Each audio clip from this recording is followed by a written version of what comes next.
I was not ready for what we have today, and especially if you haven't looked at the Game Awards, or not the Game Awards, the Summer Games Fest trailer.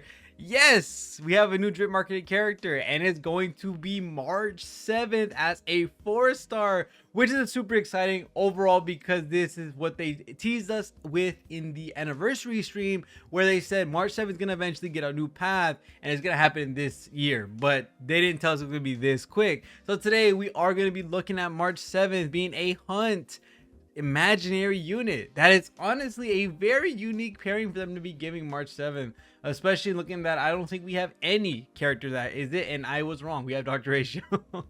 So I wonder what they're going to be doing for March 7th now, especially because we do have some characters that are definitely going to be playing some big roles in the DPS role when it comes to imaginary, especially when it comes to what we assume she is probably going to be a main DPS or at least a sub DPS, because other than that we have zero idea what March could bring. But she would have to compete with someone as monstrous as Dr. Ratio, which everyone has had when it came to when he was free previously, and how the numbers he gets in are absolutely insane. And then when it comes to Don Hung, we also got to look at, well, he's a monster too. So right now, if I'm not wrong, we are in some treacherous territory when it comes to having March 7th here in the game with Hunt and with Imaginary, because there really isn't any other element that they probably could have done to help out. Maybe Quantum would have been better. What's it called? Maybe even Wind would have been nice as well. Lightning, I think, would have been really nice. There was a lot of different options they could have given, in all honesty, where they could have actually done very well with having March on the team. I think Wind and Lightning would have definitely provided a bigger boost for March 7th if she was in that route. Maybe even Quantum, excluding Cele, because of course Quantum doesn't have a crazy amount of DPSs, but we do have Jade coming in eventually as well. But for the most part, I'm super excited to see March 7th coming into the game, especially looking at how they're incentivizing people, or not incentivizing people, but incentivizing us to be able to connect with these characters and to see that they're going to be developing as the story goes. And I think that's one of the best ways possible that they could run this, because in other forms or fashions we get these brand new characters, especially if we look at Starro and we look at all these Shinzo characters that we just got marketed today on the stream. We're not going to know a lot of these guys absolutely perfectly, especially when it comes to all these brand new characters. These characters are going to come and go. We're going to see a little bit of their backstory. We're going to get the character trailer, all that different type of stuff, and that's pretty much it. But when it comes to someone like March 7th, a character we've had for the longest amount of time, and the character that a lot of us are very excited to see, this is going to be overall really, really cool to look at, especially because it does say that Yun Li, which is one of the drip marketed characters, and also Yan Qing have been teaching March 7th when it comes to the swordsmanship that she's learning at the Kermo. I just think it's really cool to see characters develop this way, and it's by far one of the prettiest splash arts that we've gotten when it comes to, I guess you could say, the background that they gave us. I like this a lot. I think this is a really good way to do it. Right now we have Don Hung in the, in River to Lune state. We have March 7th in her Shinzo state, and now honestly all we have left to look at, all we have left to really want to look forward to, is when are we getting Himiko and Welt and what they're gonna have their variations of. And then same thing for,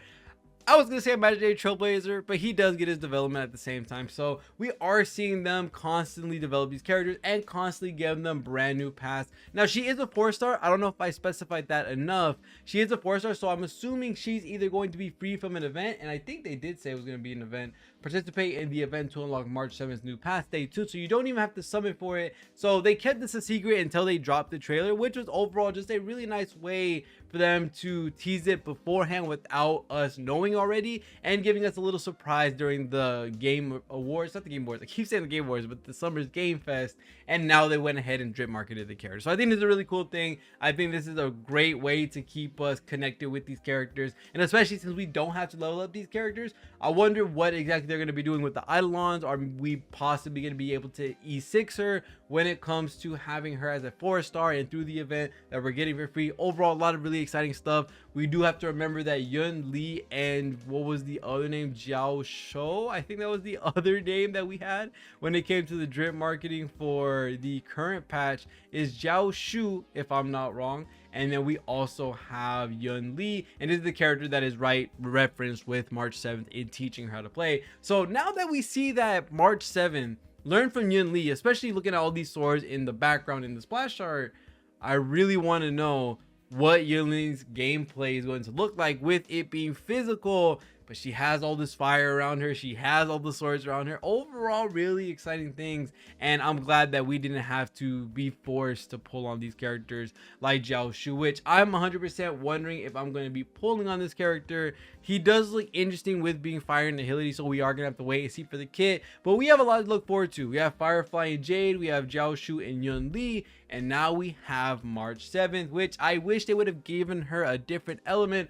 Only for the fact that, yes, like I said before, Dr. Ratio and Mbibber Tulane are already taking up that DPS spot when it comes to this team and what you can do with DPS. For the most part, the hunt path, honestly, we have Boo Hill as well, which is a crazy character. Dr. Ratio was free. Stella is still amazing. Topaz and Nubby is still really good. So I really want to know what they're going to accomplish with having March 7th on the team. Maybe, and I think this could be a really good opportunity for them to do this, is to have a character that synergizes with Topaz and Numby. Maybe have a March 7th debuff on an enemy, and whenever that enemy gets attacked, she does a follow-up attack. So maybe Topaz and Numby could do like an infinite loop or something like that. There's a lot of things they could do with this character, and I really hope they make them exciting. I really do hope that we could use her in a lot of different modes, or she be useful in the content that we're looking at the current moment, because we do have Apocalyptic Shadow, we have Pure Fiction, and we also have MLC. So there's a lot of stuff to look forward to and seeing what she can do. Hopefully she's viable in game content, because I know a lot of people really want to play with March or really want to have her on the team because she is a great character in the story in full. But with the way she works in her preservation path, she really doesn't get to shine for the most part, because there's so many other better characters when it comes to Aventurine, Fu Xuan, Japar, and Trailblazer with her synergy with Acheron. Just a lot of stuff that doesn't go in March 7th way, which is why no one's been able to use her. And I know a lot of people are fans of March 7th, and same here with me. I really like the design, I really like the character, she's really funny to me. But overall, really exciting stuff. March 7th is going to be coming in version 2.4 after Jade and Firefly. So this is very exciting to see. I can't wait for all this stuff to come out. We have Firefly Jade, we have Jiao Shu, and also Yun Li. Can't wait to see what they're going to be doing to show us all of these characters come together, because it's a crazy assortment of characters, especially us leaving Penacony and also going into the Shin. So for what I'm assuming is the rest of the year, like I said, with the drip marketed characters that we had before, we're going to be here for a very long time, especially looking at how we have all these drip marketed characters that we're going to be seeing from version, I'm assuming 2.4 to possibly maybe 2.8-ish, 2.6-ish. They might go up until 2.7 or something like that. We'll have to wait and see. But other than that, thank you guys so much for watching all the way to the end of the video. I'll see y'all guys in the next video talking about Firefly and what I think about her, all the stuff there in regards to her kid. But other than that, thank you guys so much for watching. See you on the next one, and peace.